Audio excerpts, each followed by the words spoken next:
বিশ্বনবী আমার বলেন, ফাকাদ হানা ইয়াউমু আশুরা লিন-নাসি ফী মারুফাতুন ওয়া মুনকারাতুন লিয-যুলুমা। ও আমার উম্মত, শুনে নাও ইয়াউমে আশুরার দিনে তোমাদের জন্য কিছু করণীয় আছে। মারুফাত, এই দিন যেমন ভালো কাজ আছে, ঠিক মুনকারাত, এই দিন নিষেধাজ্ঞা কিছু কাজও আছে। এই দিন মানুষের জন্য রয়েছে ভালো কাজ, আবার এই দিন মানুষের জন্য রয়েছে এমন কিছু কাজ যেগুলো থেকে তাদের বেঁচে থাকা উচিত। ভালো কাজগুলো কি? ভালো কাজগুলোর মধ্যে এক নাম্বার হচ্ছে সামিনাল আউয়াল ইস্তিহবাবানিস সাওমু ফীহি। ভালো কাজের মধ্যে এক নাম্বার হচ্ছে এই দিন প্রত্যেকটা মানুষের জন্য রোজা রাখা মুস্তাহাব। রোজা রাখা কি? মুস্তাহাব।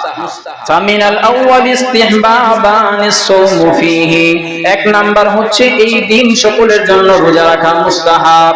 দুই নাম্বার আমল হলো এই দিন তুমি তোমার পরিবারের জন্য হাত খুলে ব্যয় করবা, কোন রকমের কৃপণতা করবা না। এই দিন তোমার যতটুকু সাধ্য আছে, এই সাধ্য অনুযায়ী তুমি তোমার হাত খুলে তোমার পরিবারের জন্য ব্যয় করবা। এইটা হচ্ছে এই দিনের ভালো কাজ। এক নাম্বার হচ্ছে রোজা রাখবা, দুই নাম্বার তুমি তোমার পরিবারের জন্য হাত খুলে ব্যয় করবা, কোনো কৃপণতা করবা না এই দিন। এরপরে রাসূলুল্লাহ সাল্লাল্লাহু আলাইহি ওয়াসাল্লাম বলতেছেন, আবার এই দিন কিছু কাজ আছে যেগুলো থেকে আমাদের বেঁচে থাকা জরুরি। ওয়া মুনকারাতুন, যেগুলো থেকে আমাদেরকে বেঁচে থাকা জরুরি, সেগুলোর মধ্যে নবীজি বলেন নিষিদ্ধ কাজের মধ্যে এক নাম্বার হলো ওই দিনকে উৎসব অথবা মেলার দিন পরিণত না করা। ওই দিনটাকে উৎসব অথবা মেলার দিনে পরিণত করা যাবে না। ওই দিন কোনো তাজিয়া মিছিল করা যাবে না। ওই দিন একজন আরেকজনের শরীর থেকে রক্ত বের করা যাবে না। ওই দিন কারোর সামনে নজরানা পেশ করা যাবে না, আর সেই নজরানা নিজে খাওয়াও যাবে না। এটা তো আমাদের গ্রামে হয় না, শহরে দেখা যায়। মুহররম মাসের আসার সাথে সাথে, মুহররম মাস আসার পর থেকেই 10 তারিখ পর্যন্ত মিরপুরে যারা গেছেন, বিহারীপুরটি আছে দেখবেন, একবার 1 তারিখ থেকে নিয়ে 10 তারিখ পর্যন্ত কি পরিমাণ তাজিয়া মিছিল হয় আর কি পরিমাণ শিরকির কাজ হয় সেটা আপনি না দেখলে বুঝবেন না। একজন আরেকজনের শরীরে এইভাবে মানে একটা শিকল দিয়া ওনার শরীরের মধ্যে এইভাবে পিটায়, এরপরে শরীর থেকে রক্ত বের করে। কেন বের করে জানেন? হুসাইন কারবালার ময়দানে এই দিন শহীদ হয়েছিল, সেই সুখে সুতাহত হয়ে তারা নিজের শরীর থেকে রক্ত বের করে। এটা জায়েজ আছে শরীয়তে? এটা জায়েজ নাই। প্রথম কাজ হচ্ছে ইয়াউমে আশুরার দিন প্রত্যেক মুসলমানের জন্য রোজা রাখা, এটা মুস্তাহাব আমল। রোজা কয়টা রাখবো আমরা? সবাই বলেন রোজা কয়টা রাখবো? যারা পড়ে আসছেন তারা তো আগের আলোচনা শুনেন নাই, এজন্য রোজা রাখতে হবে কয়টা? 2টা। বিশ্বনবী রাহমাতুল্লিল আলামিন মদিনায় গেলেন, গিয়া দেখলেন ইহুদিরা এই দিন রোজা রাখে। ইহুদিদেরকে জিজ্ঞেস করা হলো, তোমরা এই দিন কেন রোজা রাখো? ইহুদিরা বললেন, আজকের এই দিনে আল্লাহ তাআলা বনী ইসরাঈল এবং মুসা আলাইহিস সালাতু ওয়াস সালামকে ফিরআউনের কবল থেকে মুক্তি দিয়েছেন, আর ফিরআউন এর কবল থেকে মুক্তি পাওয়ার পর হযরত মুসা আলাইহিস সালাতু ওয়াস সালাম কৃতজ্ঞতা স্বরূপ, শুকরিয়া আদায় স্বরূপ এই দিন রোজা রেখেছেন। এইজন্য আমরা ইহুদিরাও এই দিন রোজা রাখি।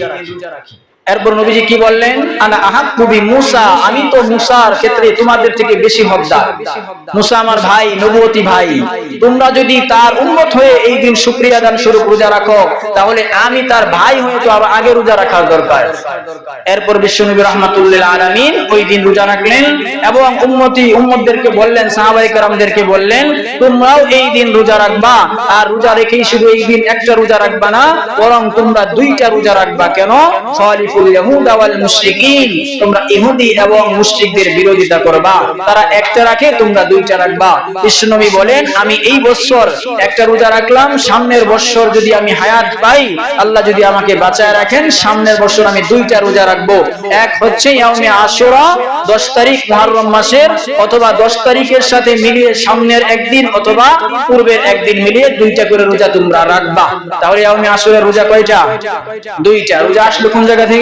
মদিনার ইহুদিদের থেকে এই রোজা নবীজি নিজের চক্ষু চাক্ষুষ প্রমাণের মাধ্যমে এই রোজা দেখছেন তাদেরকে রাখতে, নবীজি নিজেও রাখছেন, উম্মতদেরকেও রাখতে আদেশ করেছেন, আমাদেরকেও রাখতে আদেশ করেছেন। সুমু ইয়াউম আশুরা, তোমরা আশুরা রোজা রাখো, নবীজি বলছেন সুমু ইয়াউম আশুরা, তোমরা আশুরার দিনের রোজা রাখো। 10 মুহররম রোজা রাখবা, তার সামনের দিন অথবা পিছের দিন মিলিয়ে দুইটা রোজা তোমরা রাখবা। তাহলে এই রোজা আমাদের দুইটা রাখতে হবে। এই রোজা রাখলে লাভ কি? এই রোজা রাখলে ফজিলত কি বলছি না?